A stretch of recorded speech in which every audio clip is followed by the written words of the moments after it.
Всем привет, дорогие друзья! Это третье видео, посвященное истории обновлений и разработки Lineage 2. Сегодня мы разберем, что происходит в трейлере вторых Хроник. Вспомним, как начинался самый грандиозный ивент в истории Lineage 2, а также рассмотрим самый сложный и интересный спойлер, оставленный разработчиками. А еще поговорим о первых войнах ботов и NCSoft.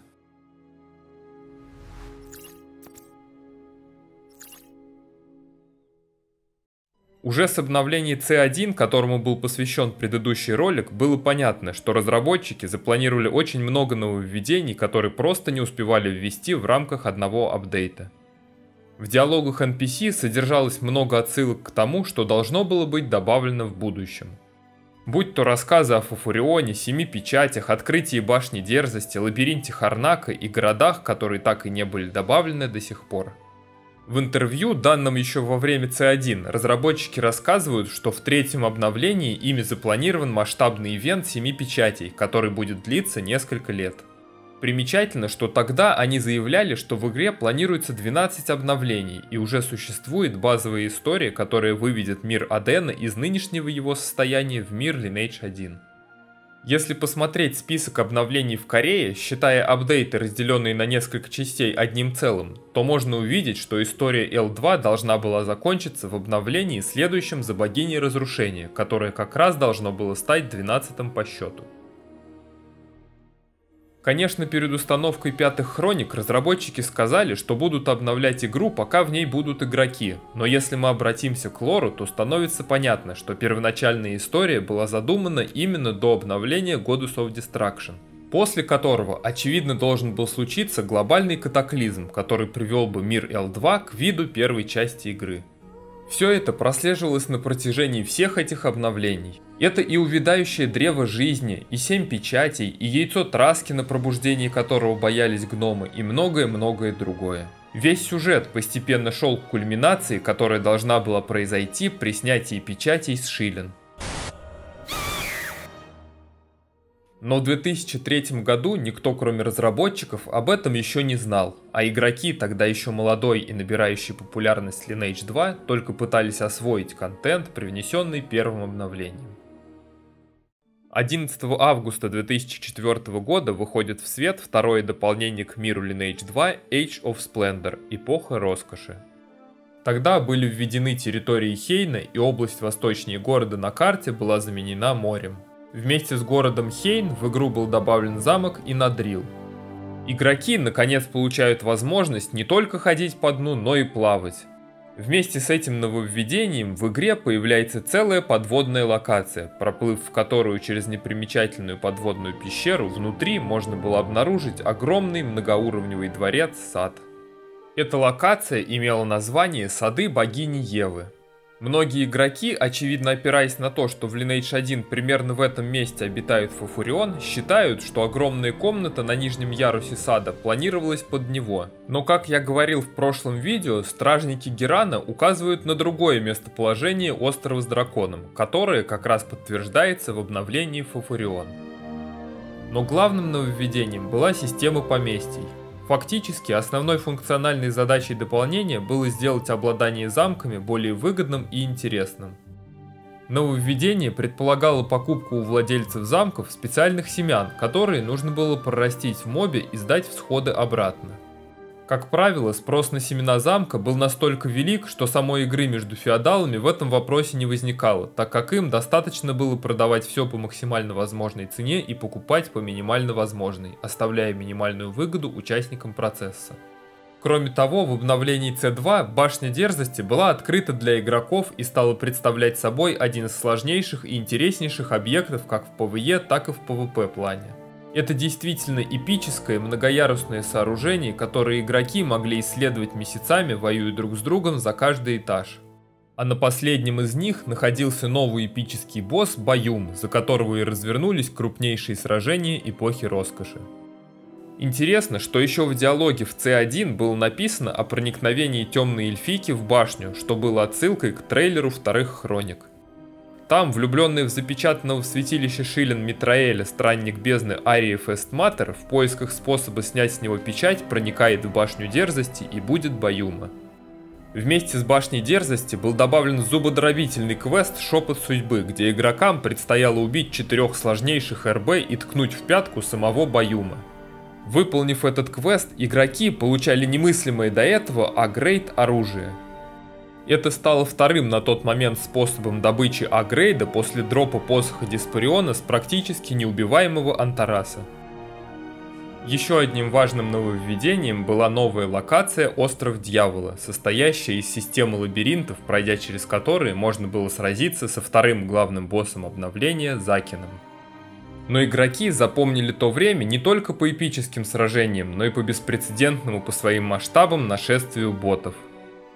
В одном из подкастов Дилвиш, клан-лидер сообщества Red Zerg на Тионе, рассказывал, как в одно время боты даже единолично фармили Закина, не давая это делать живым игрокам. По его словам, это напоминало битву с машинами, поскольку толпы убитых ботов разом вставали от реса и продолжали фармить РБ, пока их снова не убивали в ПК. Возможно, это происходило уже позднее вторых хроник, но уже в 2005-м масштабы распространения ботов на американских серверах были настолько велики, что саппорт был завален обращениями сотен людей. Их персонажи были убиты жадными ботами, которые очень часто не могли отличить мобов от живых игроков. В ответ на это NCSoft наконец добавляет Game Guard, 4 года назад уже установленный в Lineage 1. В Японии к делам о ботоводах присоединяется полиция, незадолго до этого задержавшая 30-летнюю женщину Такаока, которая, используя пароль своего бывшего парня, с которым познакомилась в игре, удаляет его оружие в качестве мести за разрыв с ней. В августе 2005 года полиция Японии арестовывает китайского студента по обмену, который с помощью множества ботов убивал игроков и собирал с них дроп, затем продавая его за реал. В сентябре того же года в городе Нагасаки полиция арестовывает 29-летнего Ю Тао, владельца магазина компьютеров, который по просьбе владельца интернет-клуба из Китая настроил серверы L2 у себя дома, что позволило многим китайским пользователям незаконно получить доступ к игре. Несмотря на нашествие ботов и даже выход World of Warcraft, Lineage 2 все еще набирала популярность, а число ее подписчиков в этом обновлении приблизилось к 1,5 миллиона. Завершая рассказ о вторых хрониках, хочется обратить внимание еще на один интересный факт. В описании к данному обновлению разработчики оставили наикрутейший спойлер, или я бы даже сказал пасхалку, о дальнейшем развитии игры. Среди большого текста, прилагаемого к истории второй хроники, можно найти непримечательный и непонятный абзац, где говорится, как стать ангелом. Чтобы стать ангелом, тебе нужно 3 года тренироваться в школе Седрика, еще 3 года в башне Слоновой Кости, а потом следующие 3 года в деревне Оруженосцев. После окончания этого всего тебе еще надо Хардина в шахматы обыграть, а еще это отнимает много денег. А теперь давайте вспомним. Играя за расу людей в догодовских хрониках, мы начинали в школе Седрика. Квест на вторую марку у людей начинается в арене, который в мире L2 имеет менее важную роль, чем близлежащая башня Слоновой Кости, поэтому персонаж из игрового мира вполне может относить ее к той локации. Да и саму башню необходимо посещать в ряде квестов. Под деревней Оруженосцев подразумевается деревня Охотников, где начинаются квесты на 3-ю профессию некоторых людских классов. В одном из пунктов цепочки квестов на сабкласс Инубл необходимо идти в Академию Хардина, а в конце квеста Шепот Судьбы необходимо потратить много денег, чтобы принести топ-Б оружие. После завершения всей этой цепочки квестов вы получаете дворянство и возможность участвовать в Олимпиаде. А теперь давайте вспомним головной убор, который давали за геройство. Это диадема крыльев судьбы, которая имеет ангельские крылья. Вырисовывается такая картина. Чтобы стать ангелом, нужно познать азы игры в школе Седрика, получить 2-ю и 3-ю профессии, а потом пройти квесты на сабкласс Инубл, потратив деньги на топ-Б оружие. Просто в легенде это описано, как если бы персонаж из мира вкратце пересказывал путь своего знакомого, разбавляя его шутками. С момента запуска проекта прошел ровно год, но игра выглядела уже вполне окрепшей и обладающей нетривиальной механикой в экономических и политических аспектах. А ведь это были только вторые хроники, о которых принято упоминать вскользь, потому что рассвет был все еще впереди. Новое обновление Rise of Darkness вышло всего через 5 месяцев после предыдущего, в мае 2005 года. Мир погрузился в глобальный поэтапный ивент, который не прекращался ни на минуту и шел в итоге годами, закончившись только в обновлении Goddess of Destruction. А развязка сюжетной линии состоялась только в обновлении Orphan. Вы могли участвовать в нем, могли не обращать внимания, но он стал частью общей жизни, влияющей на всех. Многое в механике игры посвящено феодальному противостоянию замков, их владельцев и тех, кто мечтает этих владельцев сменить. 7 печатей только усилили это противостояние, став важным элементом общего политического узора игры. Согласно правилам, всем желающим предлагалось выбрать одну из двух сторон. За повелителей рассвета записывались те, кто владел замками и стремился сохранить власть. Собственно, будучи владельцами замка, они и не могли примкнуть к мятежникам. Но изначальная механика подразумевала и обратное. Если вы не входите в число феодалов, просто так вы не сможете присоединиться к повелителям рассвета. Только купив сертификат, вы все же можете примкнуть к заведомо более сильной и организованной стороне. Мало того, владельцы замков могли выпускать сертификаты записи за сторону рассвета, так что это было еще одним политико-экономическим механизмом. Когда рассвет чувствовал опасность, его представители могли раздавать сертификаты даром, а когда чувствовал уверенность, спокойно могли ими торговать. Новыми территориями, на которых и происходила борьба, стали катакомбы и некрополи, сооружения с бесконечными лабиринтами с особой обстановкой, механикой и атмосферой. Все эти территории были не инстанциями и оставались органической частью общего мира и столкновений игроков. Единственное, у проигравшей стороны не было доступа к этим подземельям в неделю, значившуюся этапом победы.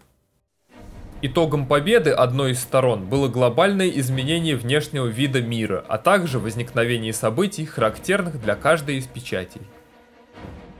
Если побеждала армия рассвета, то случалось солнечное затмение, и небо окрашивалось в фиолетовый оттенок, символизируя приближающийся хаос.